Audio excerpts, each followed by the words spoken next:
Hope that you are all having a great day somewhere out there in the world.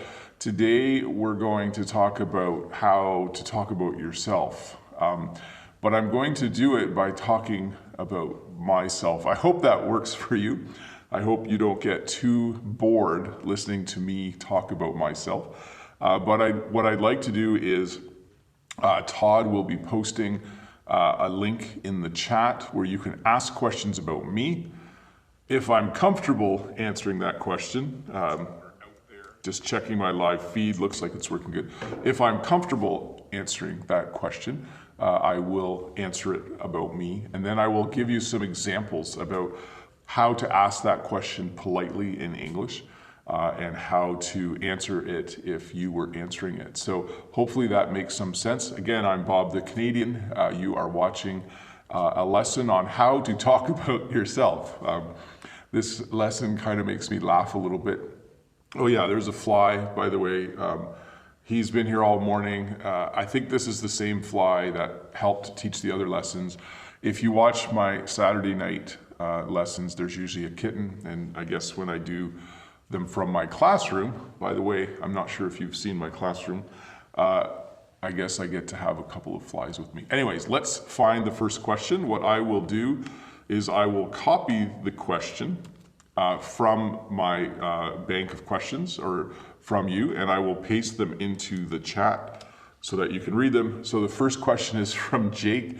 This question actually was asked 7 times overnight. So in my Google spreadsheet, I have the question, how old are you, 7 times. So I will answer it once, and I'm not going to answer it truthfully. I am almost 50 years old. For those of you that have watched my other live lessons, whenever this question comes up, I always say, I am almost 50 years old. You could also say, I'm in my late 50s. If you think that when I say almost 50, that I will be 50 soon, it'll still be a year or two. I'm being mysterious about it. Anyways, when you ask someone in English how old they are, you need to be careful. We don't usually ask someone how old they are unless we know them well and we are comfortable talking to them.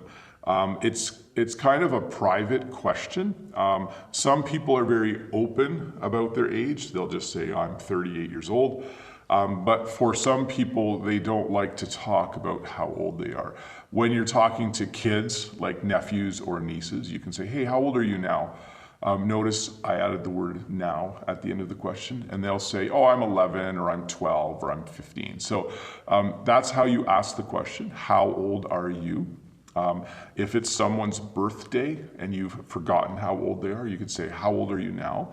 And then you answer by saying, I am. And I know this is different than some other languages. In English, you would say, I am 40 years old. By the way, I'm older than 40. I know in other languages, you use the equivalent of the verb have, but in English, we say I am. Some of you make that mistake sometimes where you say I have and then the number of years, because in your own language, that's how you do it. Let me see here. Let's find the next question. This is from Marinya, and let me paste it here. So Marinya Mudrak says, I've always been amazed by the tolerance and freedom in your country. I think the reason for it lies in your history. Tell us about your ancestry, please. So there's kind of 2 questions there, or a statement and a question.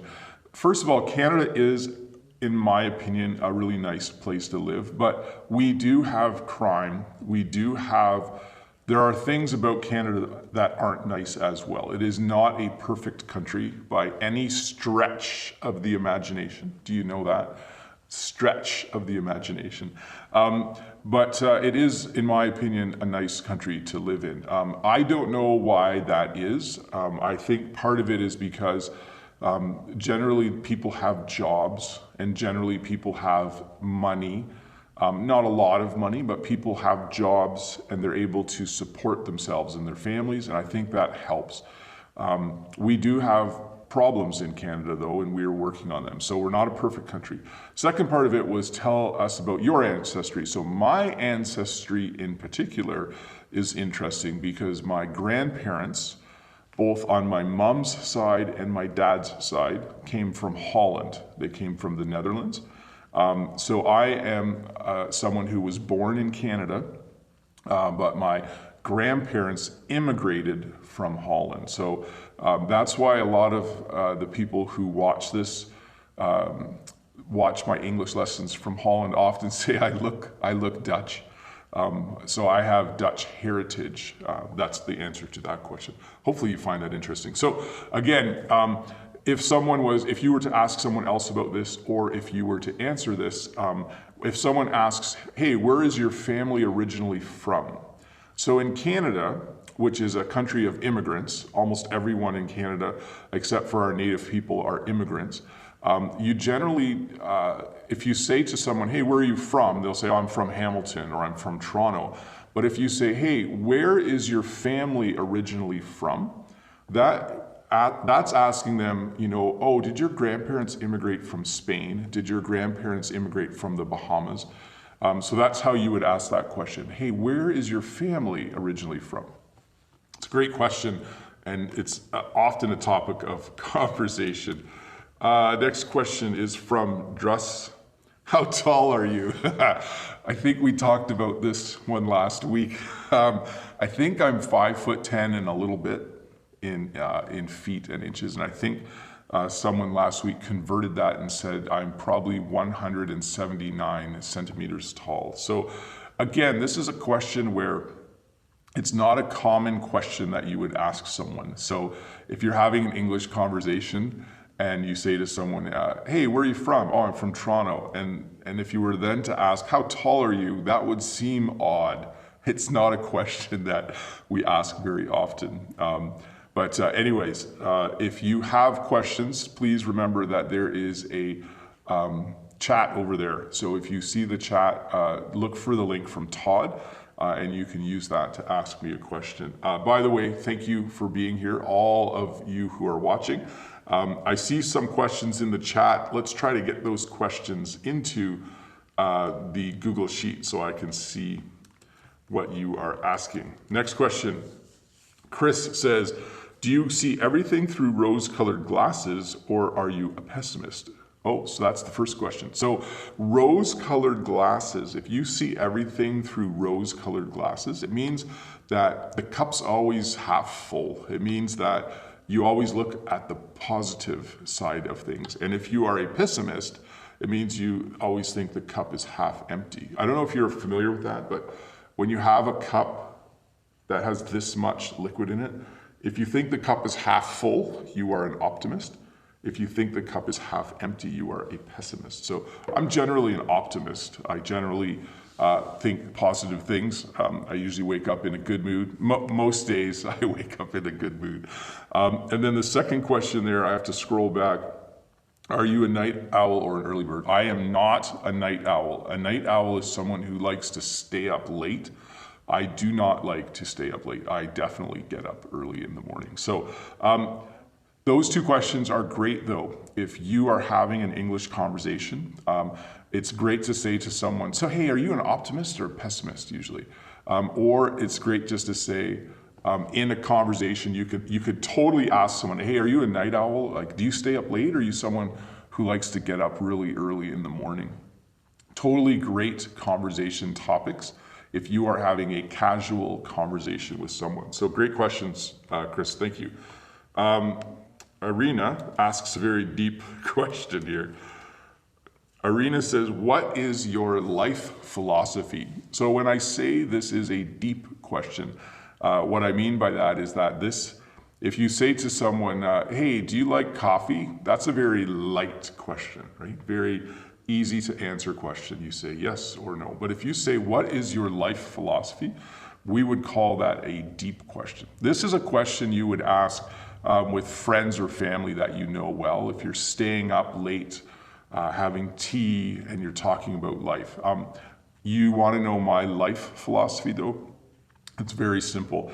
It's be nice to people. I know it sounds simplistic. I'm not very good at it some days. I try really, really hard to be nice to people as much as I can, but I have days where I'm grouchy. Grouchy is when you're like, you're just not in a good mood. I have days when I'm crabby. Even actually 2 days ago, I said to a coworker, I just said, I'm crabby today.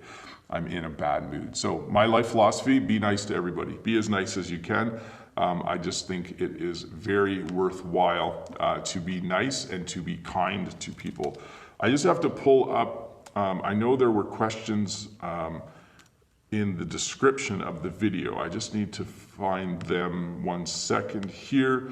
I should have been more prepared this morning, but you know, that's the way it goes sometimes. That's a great phrase, by the way, as well.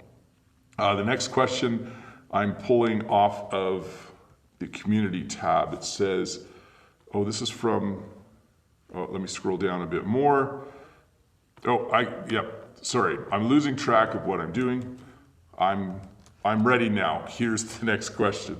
Abner says, I would like you to talk about your job and what, if any, other things do you do besides farming and teaching? So this is a great question. This is a great question for you to ask if you are having an English conversation, a little bit of small talk. You just say, hey, what do you do for a living? So in other languages, I know you say, what do you do in life? We don't say it that way in English. We say, what do you do for a living? Or what do you do for a job? Or, hey, what's your day job? Or what do you do? So anyways, I'm a teacher. You can see that. This is my classroom. In about an hour and a half, this will be filled. In an hour, this will be filled with French students, and I will be teaching grade 9 French. Some of you also know that Jen and I run a small flower farm at home. So that's what I do. Let me just scroll back and see the question. And what, if any, other things do you do besides farming? So that's a tough one. Generally through the winter, I have small projects. I have little hobbies that I do on the side. I do like to play a video game sometimes. I usually pick a new one every winter. In the past, I've played Age of Empires, World of Warcraft, League of Legends. I'm not sure if I'll play a video game this winter, but we'll see. But in terms of other things for work, I don't do anything else for work. When I was younger, I was a construction worker in the summers. When I was in university, during the summer, I would work construction. So that's a little bit more about me. And yes, by the way, totally legitimate question to ask someone if you are having a little conversation with them. Zyra says, do you like pets? Do you have pets? So I like pets. I like cats and dogs, but not as much as my wife Jen and my kids do. So I like cats on the farm because they catch mice and they catch rats. And I don't mind animals, but I wouldn't consider myself a pet person. We also have a dog named Oscar. I think he's a great dog. He is allowed in the house a little bit. He's allowed in the front entranceway. My family would love it if he could just live in the house with us, but I'm not that much of a pet person. So again, this is a great question to ask someone. If someone was to say, hey, are you a pet person? That's how we say it in English. Hey, are you a pet person? Do you have a pet at home? And you could answer by saying, I have a dog, or I have 2 dogs, or I have a puppy, a new puppy. Maybe you have a fish in an aquarium, or more than one fish, or maybe a bird. So anyways, that's how you would talk about pets. You would just explain the animal you have. It's a great topic because if you can find another dog lover or cat lover, someone who likes the same pet as you, it's easier to have an English conversation with them. So great question, Zyra, great question. The next question is from Demetrio from the Ukraine. Does your mom have a special room where she stores all her jigsaw puzzles when she completes them, or does she put them in frames and hang them on a wall? So in a previous video, I talked about hobbies.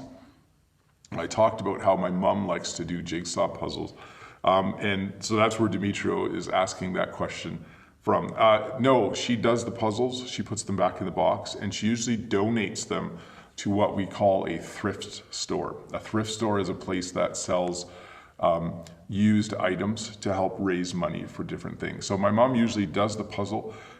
If I want the puzzle, I can always go to my mom and get a puzzle from her. She has lots of puzzles around. So anyways, that's, okay, go away, fly. I don't mind the fly as long as it doesn't land on me. That's what my mom does with the puzzle. And this is a great question indirectly. It's a good question in the sense that it's good to ask people about their hobbies. So you would ask that by saying, hey, do you have any hobbies? Do you have any cool hobbies? Sometimes we use the word pastime. Like, do you have any, what's your favorite pastime? That's an older word. Generally now we use hobbies, or we say, hey, what do you do for fun? And you could answer by saying, you know, I play tennis, or I like reading, or I like shopping. So what do you like to do for fun is probably the most common way to ask someone that question. Next question from Ellie says, hey, I know you are super busy every day. What do you do in your free time? See you soon. So I read in my free time and I watch YouTube videos in my free time. I think because I like to make YouTube videos, I have a few different YouTubers. That's the word for someone who makes YouTube videos, YouTuber. I have a few YouTubers that I am subscribed to and I like to watch their videos. And I do like to read, and I like to watch British crime drama television shows. Right now I'm watching The Capture, I think it's called, and I'm watching A Confession. Both two brand new British shows, very cool. If you have BritBox, you can watch it. It's an online service. So anyways, that's what I like to do. And I'm busy, but not too busy. I mean, I like to be busy. I don't like to sit around, so that helps a lot. Let's see here. And then Ellie says, this is a second question, no problem. What is the hardest thing about teaching English? I think the hardest thing about teaching any language is when you have to correct other people's sentences.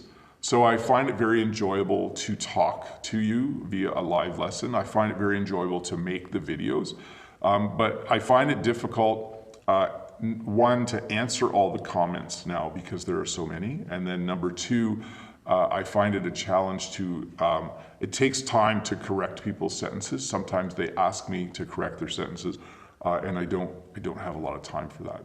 There's just too many people now, so I would say that.